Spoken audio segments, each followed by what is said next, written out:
Love marriage करने वाली लड़कियां सास ससुर की सेवा नहीं करती। इस कहानी से आपको पता चलेगा यह सोच सही है या नहीं।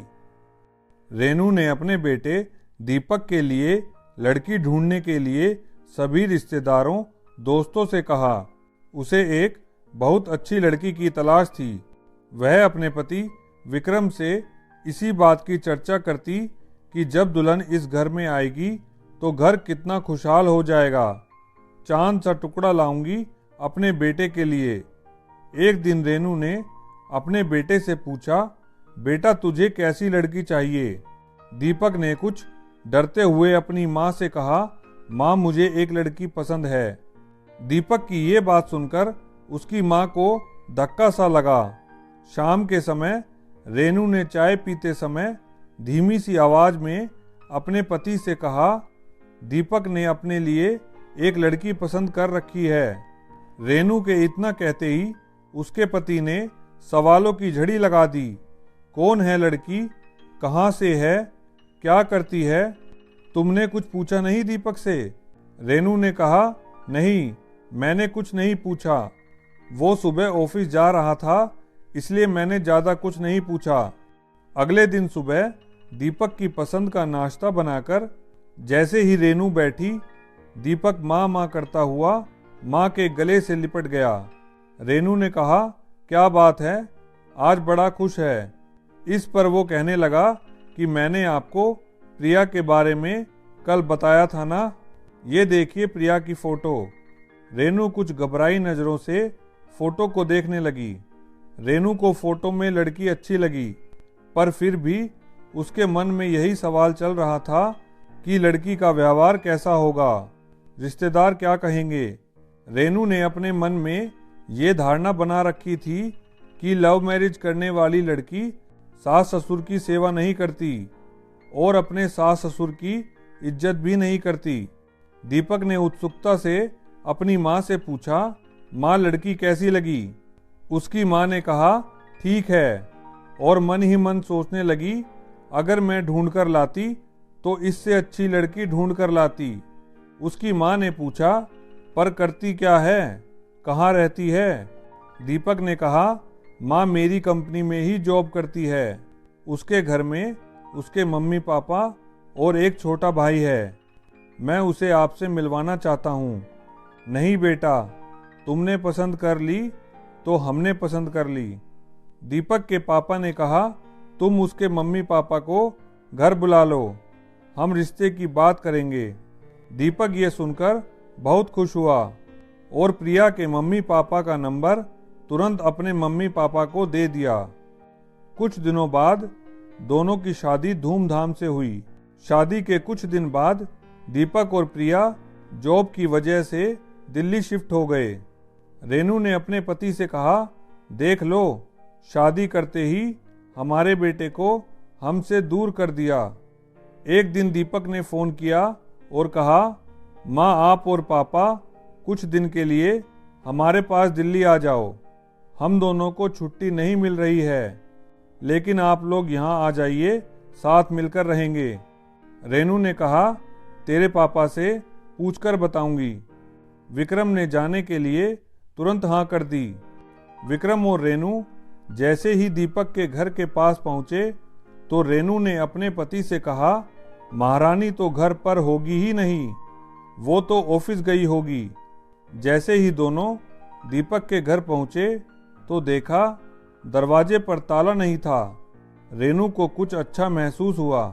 डोरबेल बजाते ही प्रिया ने दरवाजा खोलकर उनके पैर छुए और नाश्ता और चाय लेकर आई। प्रिया ने कहा कि आप नहा धोकर कपड़े बदल लीजिए, मैं थोड़ी देर में खाना लाती हूँ। उनके सामने नया टॉवल रख दिया। ये देखकर विक्रम मुस्कुराए जैसे कि रेनू को चिढ़ा रहे हों और कहा, बहू कितनी समझदार है। विक्रम के ये कहने पर रेनू कुछ नहीं बोली, कहती भी क्या। शाम को जब दीपक आया तो सब खुशी से मिले। सबने एक साथ बैठकर खाना खाया। खाना खाने के बाद विक्रम और रेनू सोने के लिए गए तो प्रिया ने 2 चादर, 1 जग पानी और एक गिलास सब रख दिया था। रेनू मन ही मन खुश हो रही थी कि जैसी बहू उसको चाहिए थी प्रिया वैसी ही है। अगले दिन सुबह सबका नाश्ता बनाकर प्रिया ऑफिस जाने के लिए तैयार हो गई। रेनू ने देखा प्रिया नया सूट पहनकर तैयार थी। ये वो सूट था जो रेनू लाई थी। प्रिया ने कहा, माँ जी नाश्ता बना दिया है और दोपहर के लिए खाना भी बना दिया है, खा लीजिएगा। अपने दिए सूट में प्रिया को देखकर रेनू बहुत खुश हुई। मन ही मन सोचने लगी, बहू ने मेरे दिए का मान रख लिया। और बोली, कोई बात नहीं थी, नाश्ता और खाना तो मैं बना लेती। प्रिया ने कहा, नहीं माँ, आप क्यों काम करेंगी। यह कहकर पैर छूकर ऑफिस चली गई। धीरे धीरे रेनू के विचार प्रिया के लिए बदलते जा रहे थे। अगले दिन प्रिया सुबह ही नाश्ता बनाने में लग गई। रेनू ने प्रिया से कहा, तुम तैयार हो जाओ, मैं ये कर लूँगी। नहीं माँ, आज शुक्रवार है, हम दोनों ने छुट्टी ली है और शनिवार इतवार की तो छुट्टी होती ही है। हम 3 दिन आपको ये शहर घुमा देंगे। मन ही मन रेनू मुस्कुरा रही थी कि बेटे बहू के साथ 3 दिन बिताएंगे। चारों घूमने निकल गए। जहां भी संभल कर चलना होता प्रिया तुरंत रेनू का हाथ पकड़ लेती। 3 दिन पता ही नहीं चले। अगले दिन रेनू सुबह ही उठकर रसोई में आ गई। प्रिया तुरंत बोली, माँ जी कुछ चाहिए। रेनू ने कहा, नहीं, मैं तो इसलिए आई कि दोनों मिलकर काम करेंगे, सब काम जल्दी हो जाएगा।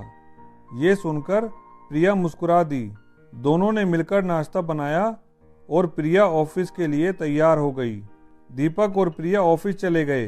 रेनू विक्रम से प्रिया की तारीफ किए जा रही थी और विक्रम मुस्कुरा रहे थे। विक्रम बोला, तुम वही हो जो प्रिया के लिए इतना डरी बैठी थी। शाम को दीपक और प्रिया ऑफिस से घर वापस आए तो खाना खाते समय रेनू ने कहा, हम 1-2 दिन में चले जाएंगे। प्रिया ने कहा, नहीं माँ जी, अब आप वापस नहीं जाओगे। अब आप दोनों हमारे साथ यहीं रहोगे। वहाँ गांव में आपकी देखभाल करने वाला भी कोई नहीं है। हम आपकी यहाँ पर अच्छे से देखभाल कर सकते हैं। रेनू ने प्रिया के पास आकर उसका हाथ अपने हाथों में लेकर कहा कि कितना ध्यान रखती हो तुम हम सबका। हम बड़े किस्मत वाले हैं जो हमें एक अच्छी बहू मिली। इतनी अच्छी तो मैं भी ढूंढ नहीं पाती। रेनू ने कहा कि मैंने अपने मन में लव मैरिज करने वालों के लिए गलत धारणा बना रखी थी। मैं सोचती थी कि लव मैरिज करने वाली लड़कियां सास ससुर की सेवा नहीं करती, पर मैं गलत थी। हर लड़की एक जैसी नहीं होती। अगर हर लड़की तेरे जैसी सेवा करने वाली हो तो हर लड़के को लव मैरिज ही करनी चाहिए। ये सुनकर प्रिया ने रेनू को गले लगा लिया। प्रिया बोली, माँ जी, मैं भी किस्मत वाली हूँ जो ऐसा परिवार मिला।